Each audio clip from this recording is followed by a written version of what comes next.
வணக்கம். Pothigai Malai Agathiyar YouTube channel.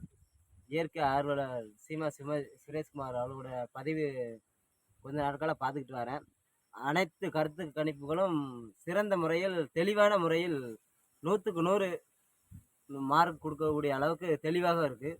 இப்போ அவளோட நம்ம இப்போ பேச போகிறோம். வாங்க, உங்களோட கருத்து கணிப்பு எந்த ஒரு இதாக இருந்தாலும் சரி, துல்லியமாக கரெக்டாக யாரும் ஒரு கணிக்க முடியாத அளவுக்கு உங்களோட கருத்து கணிப்பு தெளிவாக இருக்கு. இது உங்களுக்கு எந்த முறையில் நீங்கள் அஸ்ட்ராலஜி பண்ணுவீங்க? எதுதான் கொஞ்சம் அது உதாரணம் என்னன்னாக்க வேற ஒன்றுமே கிடையாதுங்க.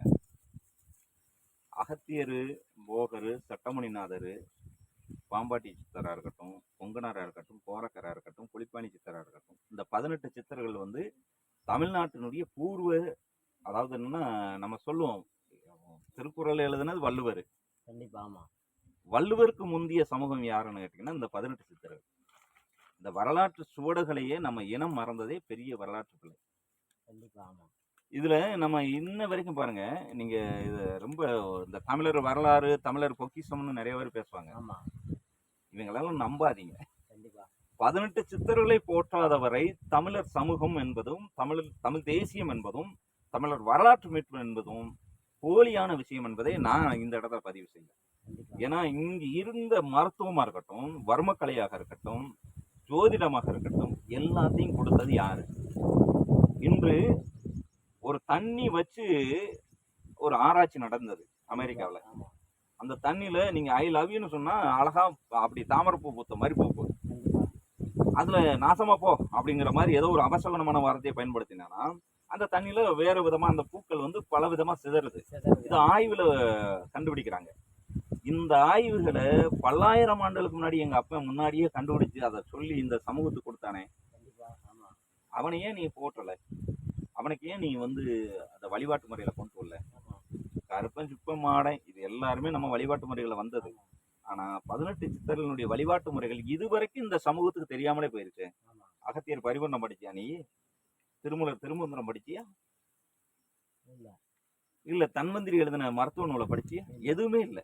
இந்த சமூகம் இன்று குருடா இருக்கிறது காரணமே என்னன்னு கேட்டீங்கன்னா, நான் ஏன் இந்த கடின சொற்களை பயன்படுத்துறோம்னா, என்னுடைய சமூகம், இந்த தமிழ் சமூகம்னு அதாங்க. இன்னைக்கு இருக்கிற அந்த இடையர் சமூகம், கோணம் அந்த மாதிரி எல்லாம் கிடையாதுங்க. அதாவது ஒரு தேவர், ஒரு ஒரு அந்த இதெல்லாம் கிடையாது. தமிழ் சமூகம். இந்த தமிழ் சமூகத்துல நீ என்னவா நீ நடந்துகிட்ட அப்படி பார்க்க போனா, போகருங்கிறவர் வந்து ஆசாரின்னு சொல்லப்படுது. திருமூலர்னு சொல்றவர் வந்து சலவை தொழிலாளர்னு சொல்லப்படுது. அவங்க உண்மையிலே அது தொழிலாக பார்த்தார்கள், அவ்வளவுதான். அது சமூகம் அல்ல, அது சமூகமாக அல்ல. அவங்க ஏன் இந்த உலகத்துக்கு தேவையான கருத்தியலை கொடுத்துட்டு போனாங்க? எதிர்வரக்கூடிய காலகட்டத்துல இந்த தமிழ் சமூகம் நம்மளை புரிஞ்சுக்கணும், நம்ம கருத்துக்களை எடுத்துட்டு போயிடுவாங்கன்னு நினைச்சாங்க. இன்னைக்கு திருக்குறளை நம்ம எடுத்துட்டு போன அளவுக்கு கலைஞர் கருணாநிதி அவர்கள், பெருமதிப்பிற்குரிய முன்னாள் முதலமைச்சர் கலைஞர் கருணாநிதி அவர்கள் திருக்குறளுக்கு ஒரு எழுதினாரு. பெருமதிப்பிற்குரிய ஐயா பட்டிமன்றம் சாலமன் பாப்பையா அவர்கள் கூட அதுக்கு கருத்துரை எழுதினாங்க. நிறைய பேர் எழுதியிருக்கிறாங்க. ஏன்டா திருமூலர் எழுதின திருமந்திரத்துக்கு ஒருத்தம் கூட விளக்கம் சொல்லலையே? ஏன் சொல்லல? தீண்டத்தகாதவன் ஆயிட்டான். உங்களுக்கு தீண்டத்தகாதவன் ஆயிட்டானான்னு தான் கேட்க வரேன். சொல்லவே மாட்டாங்க. இந்த வகையில நான் ஒரே ஒரு விஷயம் மட்டும்தான் நான் சொல்ல விரும்புகிறேன். இந்த 18 சித்தர்கள் அப்படின்னு எடுத்துக்கிட்டேன்னா, இவர்கள் கொடுத்த கணிப்பு தான் எனக்கு. ஒரு நாள் எனக்கு ரொம்ப வறுமை, ரொம்ப சூழல், கடின ஒரு ஒரு பாதையில பயணிக்கிறேன். உதாரணத்துக்கு உங்கள்கிட்ட சொல்றதுக்கு என்ன, இன்னையோட முடிச்சுக்கலாம் வாழ்க்கைய அப்படிங்கிற இடத்துக்கு நான் வர்றேன். அப்ப தடுக்குது ஒரு சக்தி, ஒரு ஆற்றல் தடுக்குது. இன்னைக்கு நம்ம இதோட முடிச்சுக்கணும் வாழ்க்கை அப்படின்னு வரும்போது, இல்ல உனக்கு இனிமேல் தான் வாழ்க்கை இருக்கு அப்படிங்கிறத உணர்த்துவது இயற்கை. சரின்ட்டு நான் வெளியில வந்துட்டேன். வெளியில வந்ததுக்கப்புறமும் ஒரு 10 நாள் எனக்கு எந்த ரிசல்ட்டும் இல்லை பெருசா. ஒரு நம்ம இதுல இருந்து மீண்டமே, இதுல இருந்து என்ன ரிசல்ட் கிடைக்க போகுது நமக்கு அப்படின்னு பார்க்கும்போது வந்து உட்கார்றேன். அப்பதான் சொல்றேன், உனக்குள்ள ஒரு ஆற்றல் நான் கொடுத்துருக்கேன்னு, நீ எதுக்கு உள்ள வெளியில தேடிக்கிட்டே இருக்க? நீ கனி அப்படிங்குது. நீ கனி, உனக்குள்ள ஒரு ஆற்றல் நான் கொடுத்துருக்கேன், நீ அதாவது தன்னைத்தானே உணருங்கிறது. நான் உணர்ந்தேன். உணரும் போது கணிக்கும் போது என்னன்னா, அதாவது 2021 தான் அதை ஆரம்பிக்கிறேன். 3 வருஷம் ஆராய்ச்சி. அது சும்மா சாதாரணமானது இல்லை. 3 வருஷம் அதுக்காண்டி கிடந்தேன். தபம் கிடந்து அதை நம்ம வந்து பதிவு செஞ்சோம். கணிச்சதெல்லாம் வெற்றியாக இருந்தது. இது எதுவுமே நாம உருவாக்கல, அவங்க கொடுத்தது. கண்டிப்பா. அதுக்கு உதாரணம் நான் உங்களுக்கு எளிமையா ஒரே ஒரு விஷயம் சொல்லி முடிக்கலாம்னு நினைக்கிறேன். அகத்தியர் இருக்கிறதுல ஆமா. 18 சித்தத்துல பிரதான அவர், முருகனுக்கு அடுத்தபடியா அகத்தியரத்தை நம்ம சொல்லுவோம்.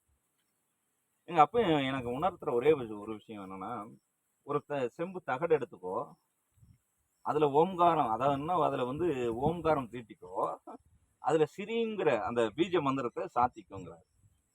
இது எல்லாத்தையும் வச்சுட்டு தேங்காய் வளம் ஊதுபத்தி நீ உனக்கு தேவைன்னா கொளுத்திக்கோ, கண்டிப்பா. உனக்கு தேவைன்னா கொளுத்திக்கோ. எங்க சொல்றாரு தெரியுமா? இது என்ன வித்தைக்க சொல்றாருன்னு கேட்டீங்கன்னா, பெரிய கலையை சொல்றாரு.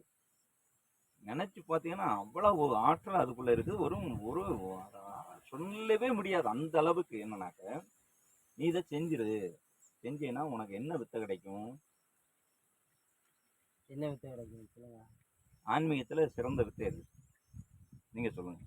ஆன்மீகத்துல சிறந்த வித்தை எது? சிறந்த வித்தையா? இப்போதான் நான் பயணம் பண்ணிக்கிட்டு இருக்கேன். இன்னும் இது வரைக்கும் எனக்கு எந்த ஒரு மூமெண்ட்டும் இல்லை. அடுத்த கட்டத்தை நோக்கி போய்கிட்டே இருக்கோம். எல்லாமே இறைவன் கையில் தான். அவர் என்ன சொல்றாருன்னா, இந்த மந்திரத்தை ஓம் நமோ குரு கிளீம் ஸ்ரீ குரு கணபதியே சுவாகங்கிற மந்திரத்தை 9 முறை உச்சரி. உனக்கு அஷ்டபந்த வித்தை, அஷ்டமா சித்தி. அஷ்டமா சித்தினா என்ன தெரியுமா? பேர் ஆற்றலை உனக்கு நான் கொடுத்துருவேன். அது விநாயகர் வந்து கொடுப்பாருங்கிறான். இப்ப இவங்க சொல்லுவாங்க தமிழ் தேசியத்துல உள்ளவங்க விநாயகர் இல்ல, தமிழ் தேசியத்துல விநாயகர் இல்லம்பாங்க. அவர் இல்லாம எப்படி ஆதி காலத்துல இருந்து எப்படி விநாயகர் உருவானாரு? முருகன் இருந்தானா விநாயகர் இருக்கணும். இல்ல இது வந்து ஆரியர்கள் பின்பு வந்த ஒரு விஷயம்னு சொன்னாலும் நான் நம்ப மாட்டேன். எனக்கு உணர்த்தின விஷயத்தை தான் நான் சொல்றேன். அகத்தியருக்கு உணராத நீ உணர்ந்தியா? அகத்தியர் தானே சொல்றாரு, நீ இந்த விஷயம் செஞ்சீன்னா என்ன 9 முறை நீ இந்த மந்திரத்தை சொல்லு, என்ன மட்டுமே நீ நினைக்கணும். யார? விநாயகர் மட்டுமே. அப்ப அவர் கேட்பாரு, யாருடா உனக்கு இந்த மந்திரம் சொன்னது? எங்க அகத்தியர் பரிவரணை எங்க அப்பா கொடுத்தான் அப்படின்னு சொல்லி அவன் கால் பணிஞ்ச உடனே உனக்கு அஷ்டம சித்தி வந்து உனக்கு கொடுத்துருவாருங்கிறாரு. நான் 3 முறை ட்ரை பண்ணேன், நடக்கல. கிடைச்சதை வச்சு நான் கணிச்சுக்கிட்டு இருக்கிறேன். அவ்வளவுதான். ஏதோ சிறப்பா நல்லா தான் சிறப்பாக கணிக்கிறோம்னு நினைக்கிறேன். மகிழ்ச்சி. ரொம்ப நல்லாவே இருக்கு. அடுத்த கட்டத்தை நோக்கி நீங்கள் பயணிக்க எங்களுடைய யூடியூப் சேனல் சார்பாக நன்றி. மகிழ்ச்சி. வாழ்க வளமுடன். உங்கள் சேனலுக்கும் சப்ஸ்கிரைப் கூடணும். தொடர்ந்து நீங்கள் வந்து என்னென்னா நல்ல செய்திகளை உங்கள் யூடியூப் சேனலில் பதிவேற்றம் செய்யணும். கண்டிப்பாக கண்டிப்பாக. ஆன்மீகம் சார்ந்து, அரசியல் சார்ந்தும் இருக்கணும், ஆன்மீகம் சார்ந்து இருக்கணும். ஏன்னா அதான் உயர்ந்த நிலை. அதுக்கு என்னுடைய வாழ்த்துக்கள். மகிழ்ச்சி.